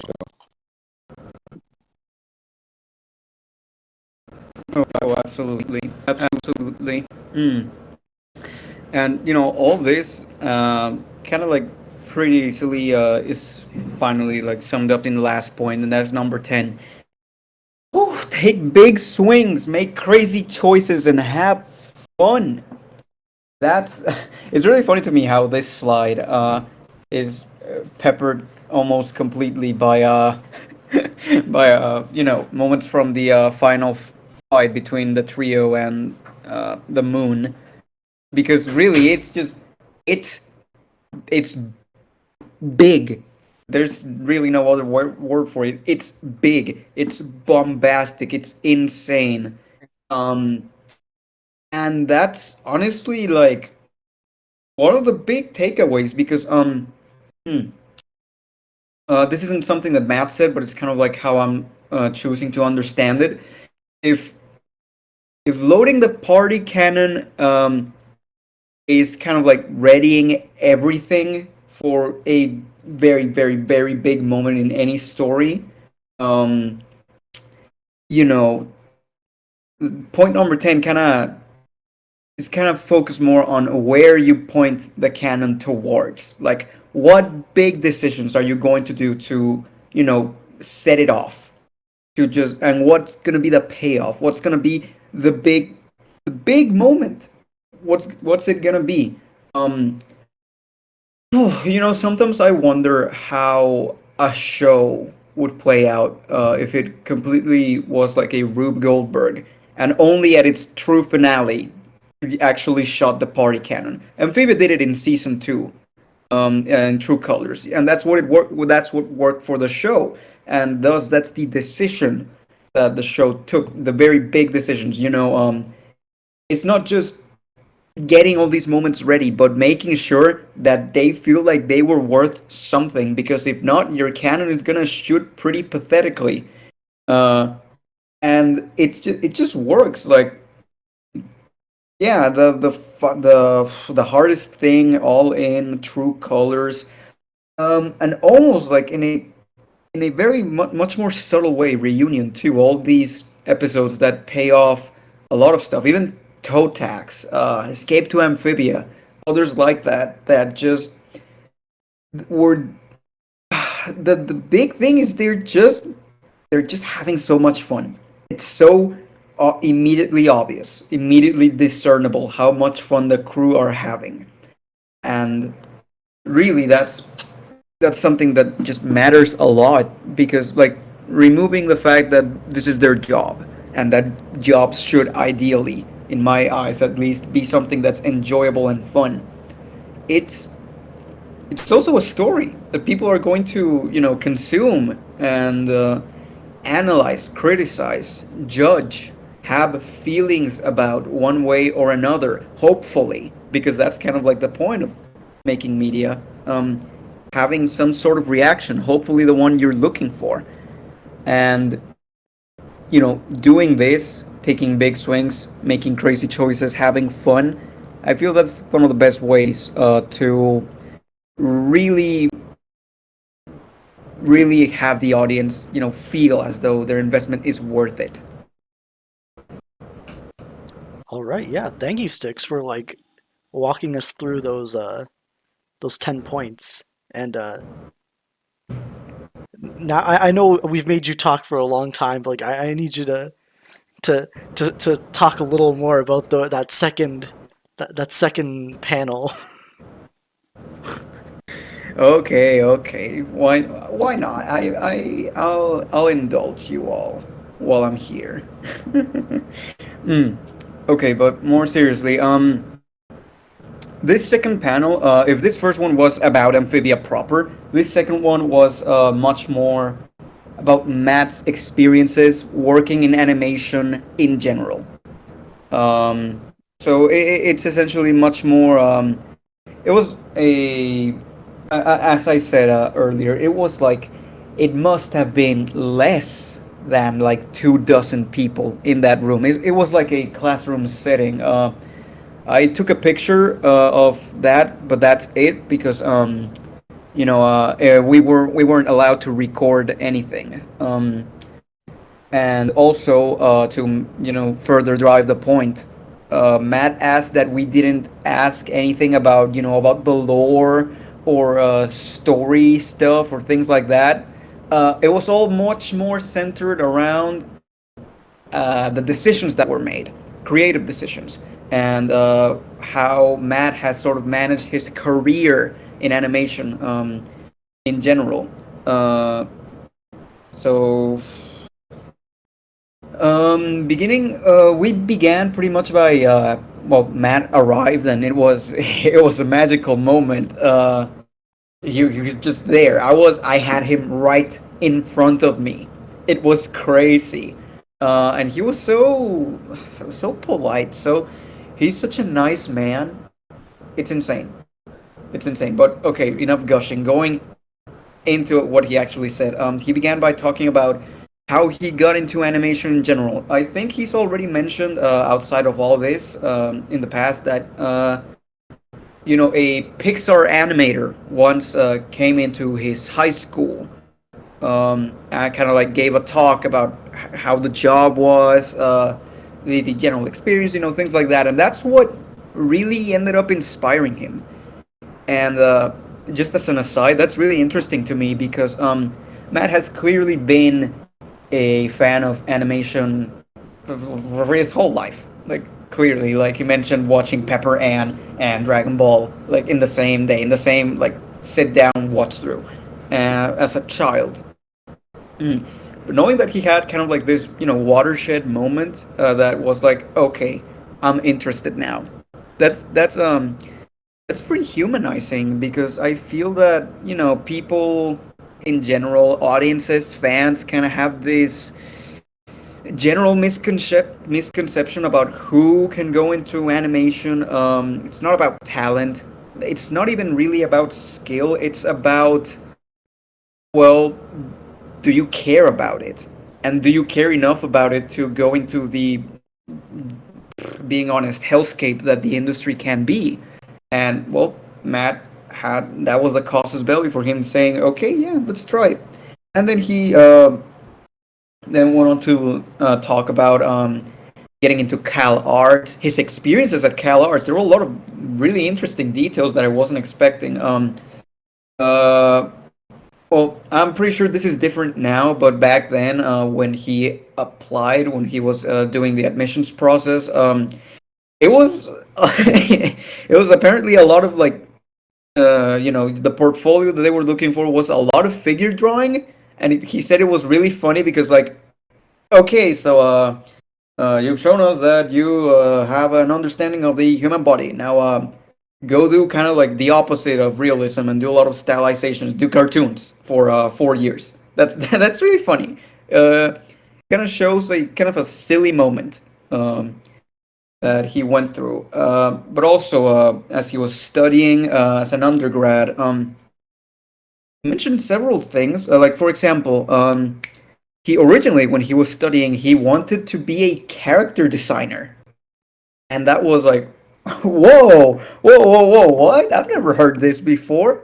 That's just not how I ever pictured Matt. And well, in a way, it kind of makes sense because the designs that the characters have are pretty in line, in general, with what Matt originally envisioned, especially when it comes to like Anne. Sprig went through a lot of design changes, but just it kind of shines through. And also, it was really interesting that he mentioned that when he was in Cal Arts, or what Cal Arts essentially does is they make you do a thesis film each year, not just a final big one once you graduate. So one at the end of each 4 years. So you end up making 4 films, and that's one of the strengths that he stressed about that school, in particular, is that, of course, as he said it, all those movies are gonna be kind of crap, but considering there's going to be a lot of progress between your first and your fourth one. Um, and I feel that may explain, some of the general quality that I've seen from thesis films coming from that college.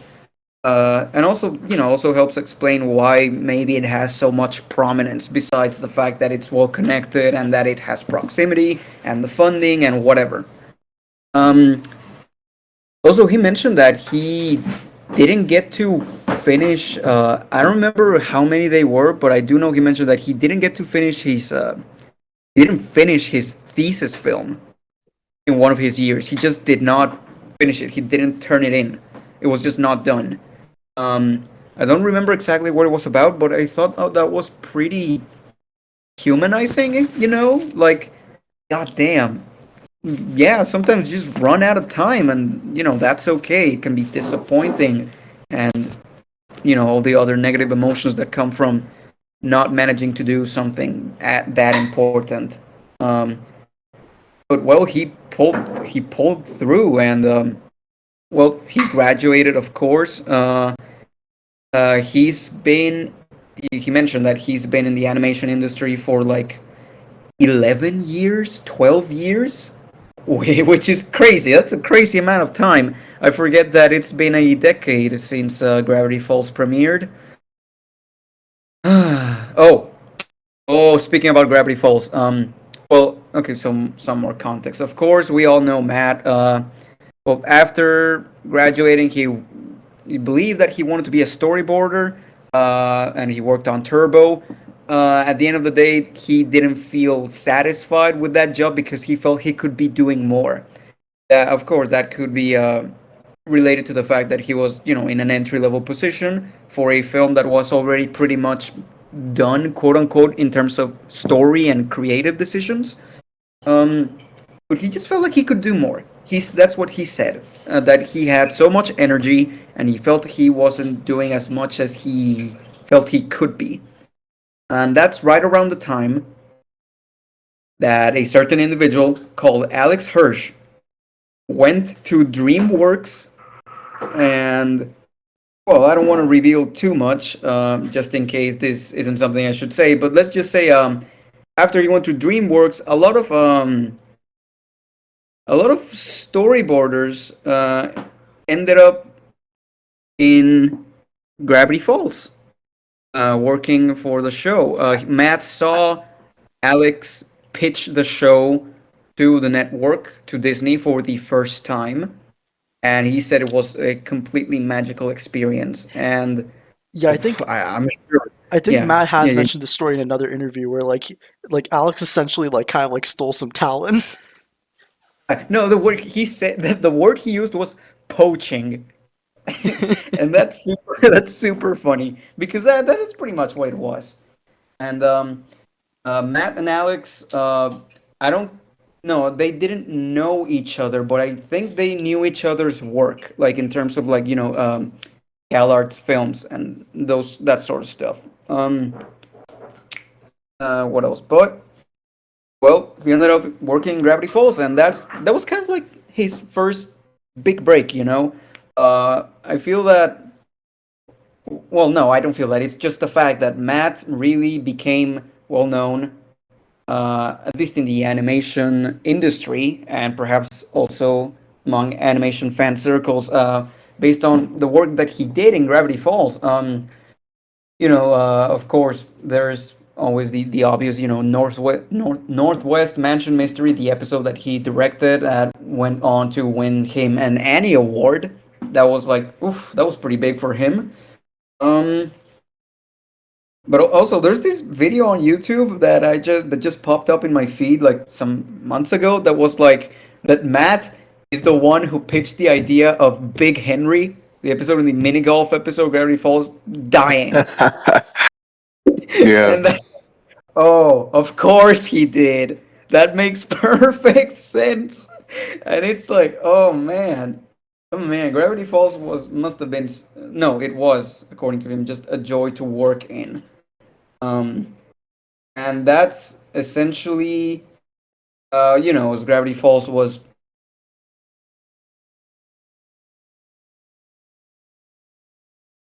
since 2010. That's when Disney first started being, interested in getting another animated show or more animated shows going around that era. Um, so from 2010 to 2015, 2016, that's when the show is wrapping up, and well,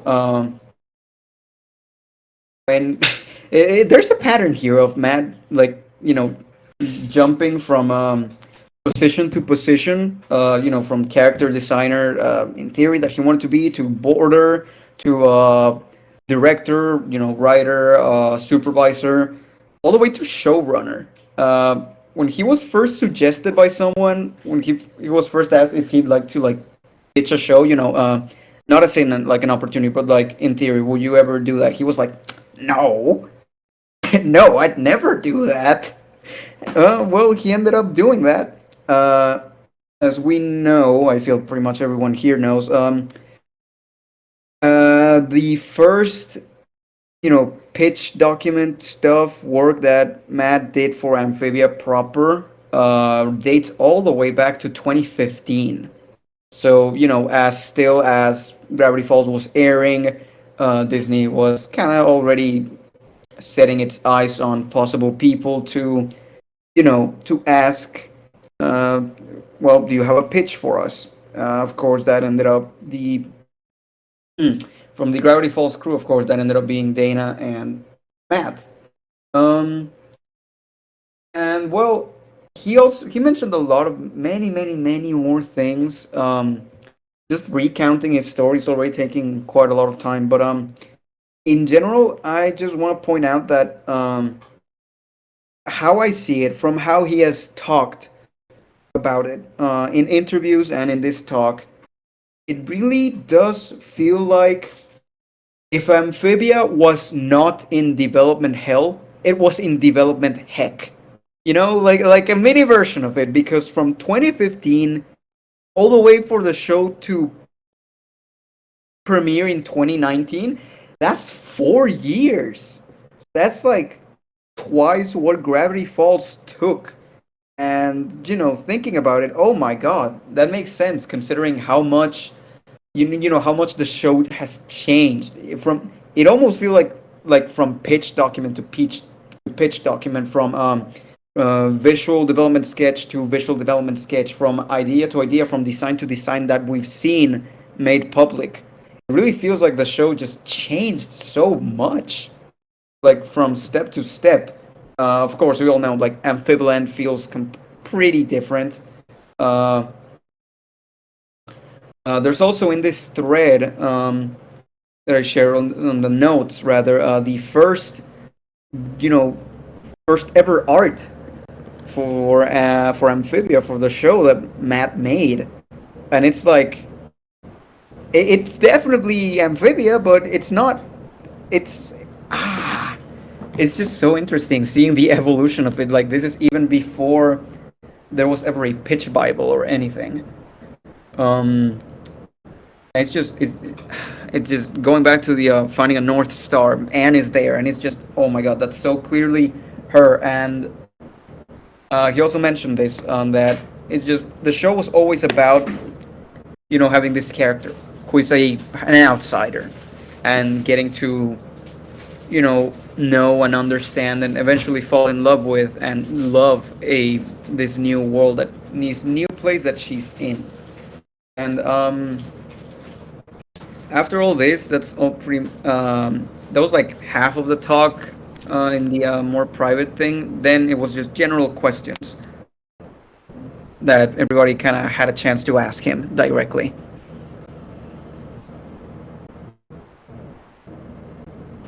Well, yeah, it sounds like there's just like a lot to learn there. I mean, dang. Oh no, but also, yeah, actually, yeah. Why don't you go ahead and bring up your question? Yeah, you got a chance to ask Matt a question, right, Sticks? Like, yeah, why don't you go ahead and just ask him? All right, sorry, bring it up here. I had so many things to ask that I kind of had to limit it to 3, and I had to be very quick about it. Firstly, I mentioned, to introduce myself, that I was, part of this podcast. He immediately recognized the name Wartwood Gazette. Let's go! Yeah. the smile on his face was just immediate. And I mentioned to him, I kind of had to be quick. I didn't have much of a chance to really talk in depth with him about it because his schedule was completely packed and tight. That we were also interested in getting more people on, like for example Ian, who also attended the Pixelatl. Um, After that, then I made my more serious question among so many things that I wanted to ask, that between the show and just animation as a career and the industry and his experience and everything, I kind of did my best to synthesize all of those into one question that kind of really went into everything. And that was okay. I'm trying to think back on it. I think I have the audio saved of it. I'm not sure. Maybe. But it was generally okay. What I said to him was so it's pretty clear that there's been this sort of shift in the cartoon Western cartoon canon of from beginning in the 2010s all the way to the present and ongoing, that shows have dared become less afraid to tackle, let's say, more emotionally resonant and mature topics and themes. And he immediately agreed with that, of course. And well, just that is already pretty validating to me because, of course, this is my experience. That's how I see it, and he's essentially saying that yeah, that's how it is. The storytelling landscape really changed, and he's mentioned before that when it comes to like shows that are semi serialized, half serialized, half episodic, it's kind of like it had to. It was something that the crews fought for because there were stories that they wanted to tell, but it wasn't really super well received by, well, not only by by studios and execs and that, but also by the sheer format that they were using. That's like episodic cartoons that are pretty short in episodes. And well, seeing all of this general shift, this change, I asked him if he ever felt that there was not only difficulty managing whatever the studio side, the higher ups in the company and the executive board wanted, what they expected, what they wished for with a show that they're paying for to make. If there was difficulty in managing not only those expectations but also the expectations of fans and fandom, who of the new sort of audience that sort of has formed around shows like this throughout the past decade or so. Because both of those sides kind of want the exact opposite things. In speaking broadly, of course, because I mentioned it to him that at least personally, angst is my one of my favorite things. It's just when it's done well and it's executed well, it just hits so hard and it hits so well. But like an exec may not be super excited about something like that being in a show that maybe for whatever they understand kids media to be. So I was like, so how do you manage that? And well, not only is there difficulty managing both, of course there is, but also how do you deal with that as a showrunner, as a crew member, as someone working simultaneously for the people on the other side of the screen and the people at the very top of the building that you're working in. And he said a lot of very very illuminating things. Firstly, when it comes to like angst, he said that angst was like, it was like candy. That's the word. That's the term he used for it. It's like candy. Like, it's if like function like of course we know confectionaries and sweets and just candy in the real world serves no real purpose by itself other than to give pleasure. That's what sweets are for. That's what sugar kind of has become in our diets. And angst kind of like is, of course it's not that exactly, but it kind of becomes like that because audiences crave it. It's a craving, and when they get it, it's like, ooh, it hits. But of course, it needs moderation, and it needs planning, and it needs to be, it can't overwhelm your story as much as certain fans would prefer. It just needs to be properly balanced with everything else. He's already mentioned in past interviews that he never wanted anything too dark in Amphibia, but also nothing that felt like it was gratuitous was the word. Just there for the sake of being there. And I feel that really makes sense because managing both what the people paying for your show want, both in terms of making it and in terms of watching it, at the end of the day is a balance act that not only definitely exists at every step of the way, but also it's so crucial to just be able to satisfy the needs of both sides while also not sacrificing your story. So at the end of the day, circling back to like past points about animation and show running being a people job, and needing to delegate, needing to be a leader, just just at the end of the day, if you manage to satisfy the needs of most people, of generally pulling that off, it's very difficult, and it's definitely something new to consider.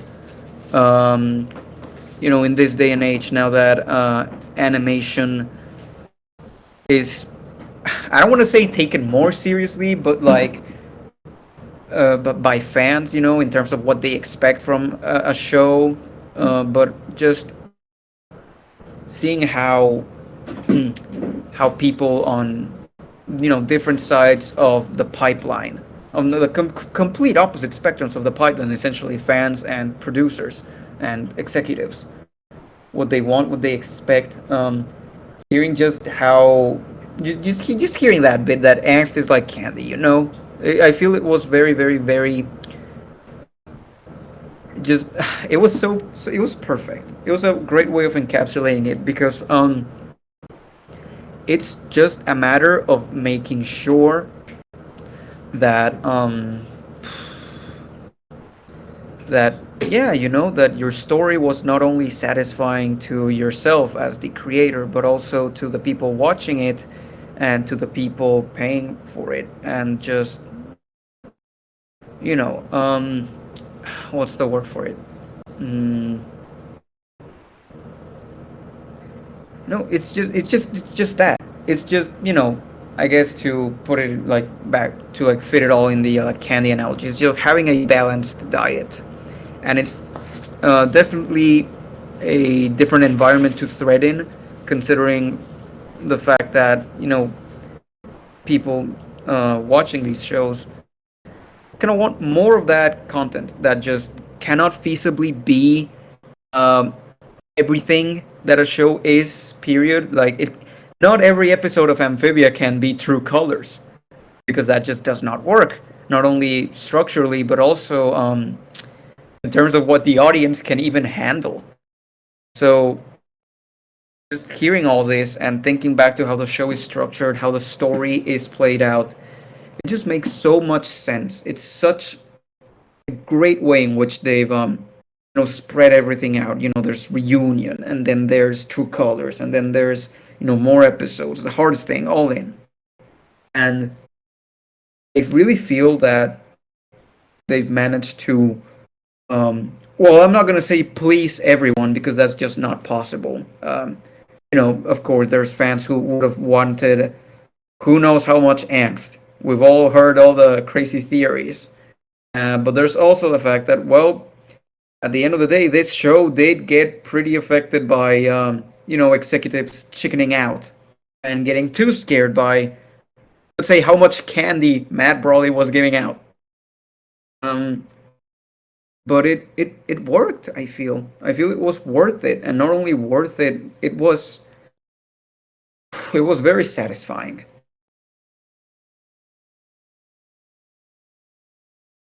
Yeah, Wow, 10 out of that's 10. Man. Jesus. Yeah. yeah.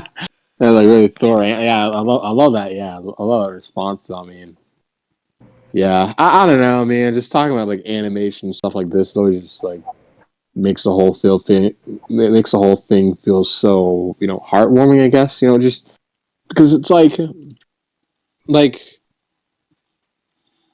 I guess like looking towards the future and just being excited for what people are gonna bring into the stories we have now, how they're going to be inspired, how they're going to want to challenge themselves to make something better than what they love. Like I can't wait to see that unfold. Yeah, I Yeah, guess. yeah, absolutely.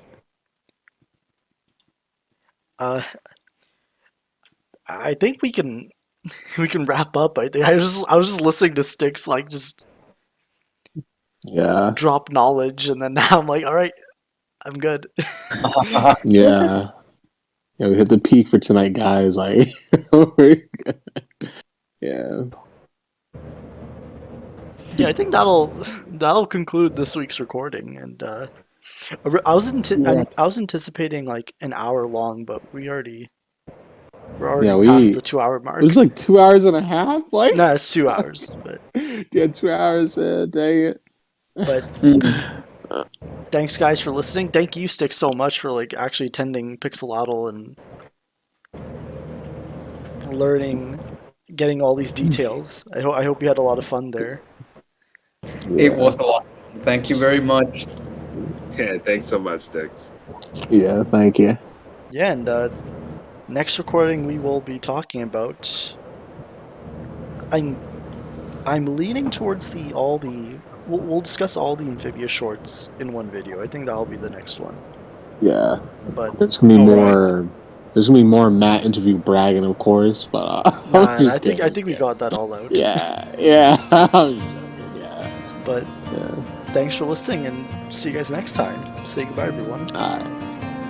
Peace, everybody. See y'all. Bye. See ya.